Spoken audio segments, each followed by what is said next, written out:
So yeah, I do think that silver will go much, much higher than people think possible. And from a standpoint of technical analytics, it's right where, almost identical to where gold was just about a year ago. We could expect it to break through the resistance, just like gold broke through 2,200 and then went off to the races, gaining another 50%. I would say that's what you should expect to see, and maybe even much more, because of the suppression of silver so overtly for so long. That really, not to mention the resistance between here and 50. There are a couple of spots at 42 or whatever, but those numbers were only, you have a couple weeks or less of trading time cumulative in the two peaks before. Went up, went down, and so those resistance levels are quite meek as far as I'm concerned. Once it gets up into the upper 40s and does break through 50, if it follows gold's suit, you'd see it at 75. Andy Schectman is the president and co-founder of Miles Franklin, a U.S. precious metals firm he launched in 1989, now recognized as a trusted name in gold and silver investments.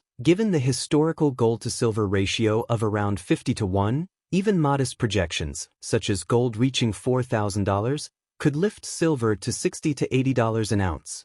Silver's current technical setup closely resembles gold's position before it broke above $2,200.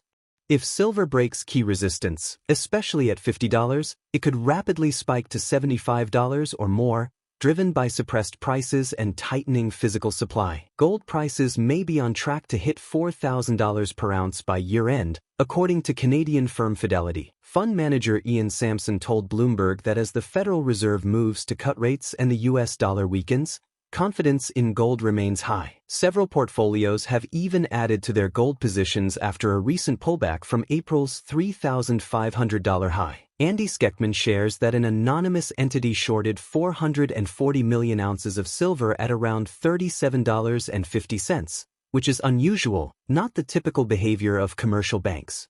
With silver now trading around $38.19, this group is down roughly $250 million. To Schectman, it's a sign of growing market stress and manipulation. Silver took a sharp hit in early Wednesday trading, primarily due to continued strength in the U.S. dollar. Since silver typically moves in the opposite direction of the dollar, it's no surprise the market is now pulling back.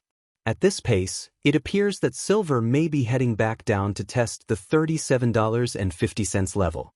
Before we dive into this video, please like and share it, and don't forget to subscribe to our channel and hit the bell icon so you never miss any updates. Maybe the only way to get out of this problem without defaulting or hyperinflating, and that is to use the stable coins to push down interest rates on the front end of the curve to give synthetic demand, while they allow gold to come back, revalue it, and peg it to the back end to keep rates at zero, to bring back manufacturing. I mean, I see it happening. And if that's the case, you're going to see this just everywhere very quickly, in an effort to keep demand going for a country that is maybe 25% of its way to its obligations just by 2028. And those are the bonds that are in circulation, let alone everything else. So yeah, I think it's going to be fast and furious, Jared. I really do. I think they've already pushed the price down to the level that they were trying to keep it under, or close enough anyways. They put on a 440 million ounce short position, they being, it's interesting, I'll tell you that in a moment, but whoever they is, because Bix Weir was talking about the fact that the commercial banks, their playbook is traditionally to short a rising market. And this time they didn't short the market as it went up to 39. He says it's a classification on the Commitment of Traders report that is other traders or unknown traders. They're masked. We don't know who they are, but the commercials did not short. Whoever the hell it is this stupid game that the COMEX continues to play. They did knock it down, and the commercials did put, at some point weeks ago, they did put on 440,000 ounce short at 37.50. But then the price went up and they didn't short it. Someone else did, whoever that someone else is. Maybe it's the BIS. I don't know who the hell it is, but whoever it is, they're stupid as a mud wall. So at the price right now of roughly, what do we got roughly on silver? 38.19 or so. Yeah, so they're roughly $500 million right now in the hole. Not quite, no, half that, about 200, they're $250 million, about $250 million that they're bleeding at when it was at 37.50. That's when 440 million ounces were sold short. But There's a 90% correlation between silver and gold throughout all of history. I look at silver right now from a technical standpoint to where gold was a year and a half ago. I think it's ready to explode. And then you look at what's happening in London, as an example, with lease rates that have blown out to 8%, with exchange for physical premiums that have blown up by 250% in 2 days last week, where most of the last 2 weeks there were zero shares available anywhere in the market to buy of SLV to cover or to short. All of this screams of tightness in the silver market. And when you realize that in London right now, that the platinum lease rates, I know you asked me about silver, but it's tied in, and it's tied in because the platinum lease rates right now are nearly 30%. And the head of the, the head of the Japanese, I guess it's the TOCOM, the Tokyo bullion market, he came out and says that in his mind, London appears to have virtually no physical platinum available for delivery. And he says, I'm going to read it here. He says that it seems that there is really no platinum in local London or Zurich, yet continued trading of nearly 3 million ounces per day of London promissory note cash contracts for immediate platinum ownership and delivery is something is about to break. And he goes on to say that if you're paying 30% interest to borrow, you might as well just go out and buy it. But really what he's going on to say is that, and he also said he's never seen a time. He used to run the trading desk for ICBC, Chinese bank, but he says the revelation of this and the frailty of the platinum market will knock on to the London metals silver market. And the rates are 7 to 8% lease rates. It's going to shine a light on it. In other words, all of these markets in platinum and gold and in silver that have been suppressed in London and in New York for such a long time is being exposed by these big traders that are global, that are sovereign wealth funds for Saudi Arabia, for China, or for India, or for Russia, whoever the hell they are, they're standing for delivery.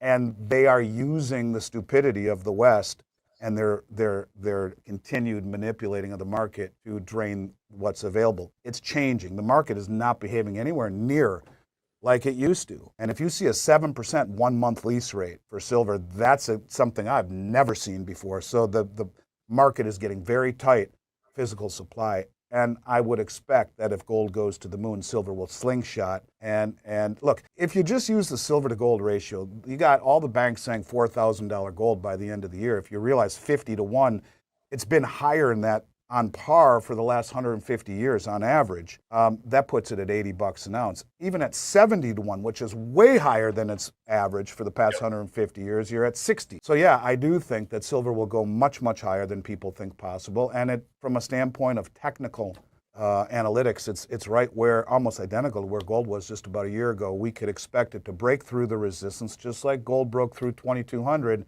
and then went off to the races, gaining another 50%. I would say that's what you should expect to see, and maybe even much more because of the suppression of silver so overtly for so long that really, not to mention the resistance between here and 50. There are a couple of spots at 42 or whatever, but those numbers were only, you have a couple weeks or less of trading time cumulative in the two peaks before, went up, went down, and so those resistance levels are quite meek as far as I'm concerned. Once it gets up into the upper 40s and does break through 50, if it follows gold's suit, you'd see it at 75. Referencing economist Jim Rickards, Andy Schectman supports the idea of allowing gold to rise naturally to $7,000 to $8,000 before revaluing it even higher. This move, he says, would sharply devalue the dollar, something former President Trump has hinted could benefit the U.S. by boosting exports and manufacturing. Adding to this outlook, a top commodity strategist recently forecasted that gold could reach $7,000 by 2025,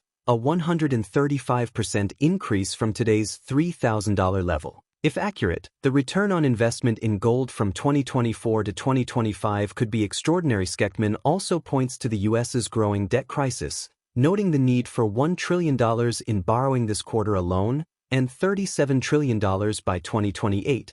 While only $15 trillion in tax revenue is expected. This aligns with Monday's statement from the U.S. Treasury, which confirmed it will borrow $1.007 trillion in Q3 to rebuild cash reserves depleted during the recent debt ceiling episode. The sharp rise in borrowing follows the signing into law of new legislation on July 4th, which raised the debt ceiling by $5 trillion to $41.1 trillion. Let's get back to the interview. Well, I think it's a bigger picture. I think the stablecoin initiative is done to fill the void of all of the treasury demand we've lost on the back end of the curve, but they're going to stuff it into the front end of the curve. They're going to do very short-term duration issuance of treasuries off of stablecoin, which will fill that void, and I think they're going to do that in spades at the same time, as Luke Gromen says, anesthetize the back end of the treasury market. And I think they will peg the back end of the treasury market to gold. And I do think it will be at a much higher price. In fact, Luke even talks about letting the price get to 7,000 or 8,000 organically and then revaluing it to a much higher level. Now, it's important to remember, as we've mentioned on your show before, Jared, that gold is held on the balance sheet of the U.S. government in what's called the revaluation account. That's the name of it. Of course, you can't make that up. And every $4,000 increase in the price of gold would result in $1 trillion given to the Treasury General Account. I'll explain how the whole mechanism works. It's as simple as a Treasury Secretary saying to the head of the Federal Reserve, Jerome, hey, Jerome, put the gold price of gold at $24,000 an ounce. Now, who would that benefit? Well, it would benefit all of the central banks of the world. It would arguably benefit the United States government. I would argue they're probably behind the massive importing of gold that we've seen since November. North of 100 billion that we know of since November, and there's probably a whole lot more that they're buying through proxy banks around the world, in Switzerland and in London, in Singapore, wherever they're doing it, or even through local and artisanal miners, as we find now that the central banks have admitted to doing recently, to disintermediate the marketplace. Same thing China's been doing. But anyways, the idea is you bring back all of that gold. Now, when you realize that we've weaponized the dollar and that we are inflating it away at a reckless abandon, people say, well, what do you mean by that? How do you know we're inflating? Well, first of all, the CPI is a lie. It should be called the CP lie because they massage the numbers to make us believe inflation is under control. John Williams of Shadow Stats, who just uses the way the numbers used to be measured, previous administrations would say you add an 8 to that, and it's about 11% inflation, if not higher. But the point is simply this. We weaponize the dollar. We have irresponsible fiscal policy and brain-dead monetary policy.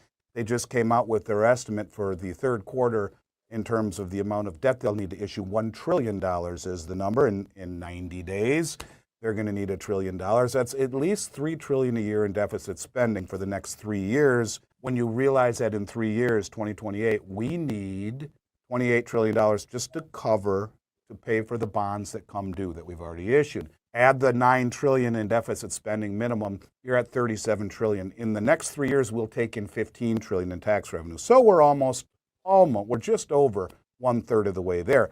How do you continue to do that? Well, you print, you inflate, which is what they have to do because there's no demand for our treasuries on the back end. In fact, all these countries are selling, right? And so we're supposed to believe that the United Kingdom is now number 2, surpassing China. It's two broke guys leaning against each other to not fall over. You know, the UK is one of the most indebted nations in the world, only second or third to the United States. So one debt country buying the debt of another broke country. And so here's what I think they're going to do. I think they will let gold rise organically, and at some point they will revalue it to a level high enough. And the reason I say 24,000, and that's the number Jim Rickards comes up with. And he has a metric of dividing M2 or whatnot into the price of gold, and he gets 24,000. So if the Treasury Secretary did say to Jerome Powell, let's say gold's at 7,000 or 8,000 a year from now, and he says, go ahead, push it up to 24, it would work. Or whoever the Federal Reserve Chair is at that point, it would work without congressional approval. You just simply go do it like this. Hey, head of the Fed, put gold at 24,000. Who does that benefit? Well, it benefits the U.S. for sure, but it would also benefit all of the central banks who have been buying gold hand over fist. So you're not going to get a ton of pushback there. But when you look at the mechanism of doing that, in essence, what you would be doing is wickedly devaluing the dollar, which is something they're going to want to do. You already see the dollar down 11%, and Trump has come out and said, in fact, let me just see if I can find the actual statement that he just came out and said. He said something that he says, Trump said he liked a strong dollar, but you make a hell of a lot more money with a weaker one. So when you have a strong dollar, one thing happens. It sounds good, but you don't have any tourism. You can't sell tractors. You can't sell trucks. You can't sell anything. Manufacturers would be the first to benefit from a falling dollar. Japan and China fought for weaker currencies for decades and were able to dominate markets over the years. Now, it doesn't sound good, but you make a hell of a lot more money with the weaker dollar. So if they bring all this gold back, like we've seen, huge amounts, 100 billion that we know of, they devalue the dollar by revaluing gold. So the dollar goes way down. In other words, I think they're going to sacrifice the dollar, Jared. They're going to inflate it away to save the system. So you have the stable coins pegged to the short end of the market, which keeps the engine going. You put zero coupon on the long end, zero bond rate, zero, and peg it to gold. So deliverable in gold at maturity, so that the more reckless our monetary policy is and irresponsible our fiscal policy is, will only increase the value of gold at maturity. So you can have a zero coupon bond on the back end. You make it redeemable in gold. You revalue the price of gold way higher, which devalues the dollar. Now you are in the perfect position to do what? Bring back your manufacturing at a low value of the dollar and low borrowing costs. In fact, zero borrowing costs on the long end. You bring back your manufacturing. You say to the world, this is what we need to do. You say to the U.S., we need to do this in order to give our children and grandchildren a future. We're bringing back our manufacturing at zero borrowing costs and a weak dollar, which stimulates the exports to begin with, but allows us to reshore, build the manufacturing capacity, train the workers, do all of these things so that we actually have a chance to grow our way out of this problem. When you have the indebtedness issue that we do, there's only one way to pay for it, and that's print or default or growth. And the growth is out of the question until we bring that stuff back. But unless you have a weak dollar and low borrowing costs, you can't do it. Furthermore, how do you pay $28 trillion in long-term debt obligations that are due in 3 years if you only take in $15 trillion in revenue? So it's an issue where I think the stable coins will keep the game going, and then they peg gold to the long end with a zero interest rate coupon in order to bring back manufacturing to grow our way out. So yes, I do think they will revalue gold. I truly, truly do. We appear to be witnessing a deliberate transition in the global financial landscape. With soaring debt, declining confidence in fiat currency, and unconventional monetary strategies on the rise, precious metals like gold and silver are being positioned for a much larger role. The quiet adoption of stable coins, the concept of gold-backed zero-coupon bonds, and potential revaluation strategies suggest policymakers are preparing for a reset that avoids default or hyperinflation. Allowing gold to rise naturally before a formal revaluation reflects its potential to become a central stabilizing force in future economies. Simultaneously, record-breaking gold purchases by central banks and sovereign entities highlight a growing move away from paper assets toward tangible stores of value. If these patterns persist, gold and silver could emerge not just as safe havens, but as cornerstones of a new, more stable monetary framework. With a weakening dollar, the return of domestic manufacturing, and mounting debt challenges, we may be entering an era shaped by long-term strategy and real-world value. What do you think about the future of gold, silver, and the changing financial system? We'd love to hear your thoughts. Share them in the comments below. If you found this video valuable, don't forget to like it and share it with your friends. Join our growing community by subscribing to the channel and clicking the bell icon to stay up to date. Thanks for watching.